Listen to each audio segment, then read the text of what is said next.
இன்றைக்கி நம்ம என்ன பார்க்க போகிறோம் 10th மேக்ஸில் சாப்டர் 1ல் எக்ஸாம்பிள் 1.12 பார்க்க போகிறோம். கொஸ்டின் என்ன கொடுத்துருக்காங்க பாருங்க, ஹரிசாண்டல் லைன் டெஸ்ட்டை யூஸ் பண்ணி என்ன கேட்டிருக்காங்க, கொடுத்துருக்க ஃபங்க்ஷன் வந்து 1 கேட்டிருக்காங்க.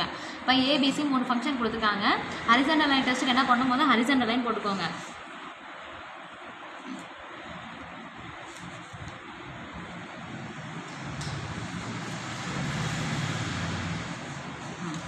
இப்போ ஃபஸ்ட்டு ஃபங்க்ஷனை பாருங்கள். ஃபங்க்ஷன் என்ன இருக்குது, ஒரு சைட் லைன் மாதிரி கொடுத்துருக்காங்க. நம்ம ஹரிசாண்டல் லைன் போடும்போது இங்கே பாருங்கள், க்ரீன் கலர் வந்து ஒர்க்காக தான் ஃபங்க்ஷனில் இன்டர்செக்ட் ஆகுது.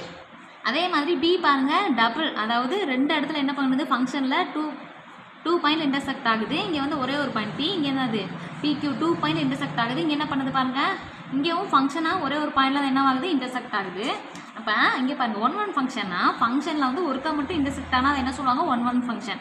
அப்போ ஏ பாருங்கள், பி பாருங்கள், சி பாருங்கள், ஏவும் சிவும் என்னவாகுது, ஃபங்க்ஷனை ஒரே ஒரு பாயிண்டில் மட்டும் இன்டர்செக்ட் ஆகுது. பட் பி பாருங்கள், P and Q 2 point intersect ஆகுது. அப்போ இது வந்து என்ன சொல்லலாம்னா ஏ அண்ட் சி என்ன சொல்லலாம், represent A 1 function.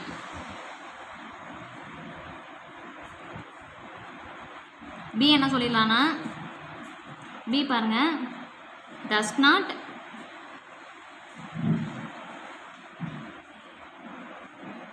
represent a 1 function. அவ்வளோதான். நெக்ஸ்ட் சம் நெக்ஸ்ட் வீடியோவில் பார்க்கலாம்.